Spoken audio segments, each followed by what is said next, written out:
লগি বৈঠার নির্মম আঘাতে নিহতদের স্মরণের পাশাপাশি নতুন কর্মসূচি ঘোষণা করে বিবৃতি দিয়েছেন বাংলাদেশ জামায়াতে ইসলামীর আমির ডক্টর শফিকুর রহমান। কর্মসূচির অংশ হিসেবে আগামী ২৮ অক্টোবর মহানগরী, জেলা, উপজেলা ও থানা পর্যায়ে সভা সমাবেশ ও বিক্ষোভ মিছিল করা হবে। সেই সঙ্গে আলোচনা সভা ও দোয়া অনুষ্ঠান বাস্তবায়নের লক্ষ্যে প্রয়োজনীয় প্রস্তুতি ও কার্যকর পদক্ষেপ গ্রহণের জন্য সংগঠনের পক্ষ থেকে বিশেষভাবে অনুরোধ জানানো হয়েছে।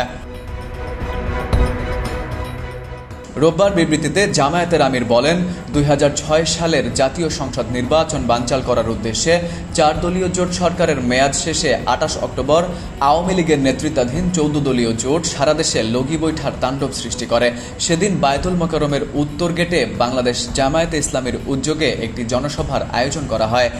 হঠাৎ ১৪ দলীয় জোটের সন্ত্রাসীরা গোটা পল্টন এলাকায় জামায়াতে ইসলামী ও ছাত্র শিবিরের নেতাকর্মী সহ সাধারণ মানুষের উপর লগি বৈঠা, লোহার রড ও বিভিন্ন আগ্নেয়াস্ত্র নিয়ে হামলা চালায়। ডক্টর শফিকুর রহমান বলেন, তাদের হামলায় ঢাকাসহ সারা দেশে জামায়াতে ইসলামী ও ইসলামী ছাত্র শিবিরের ১৪ নেতাকর্মী শহীদ হন এবং আহত হন সহস্রাধিক নেতাকর্মী।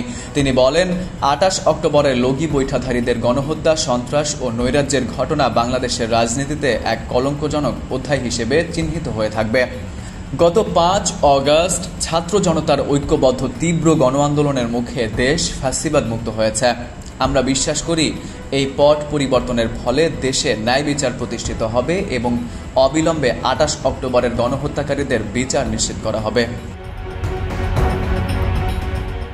Farid U Ahmed, IBTV USA।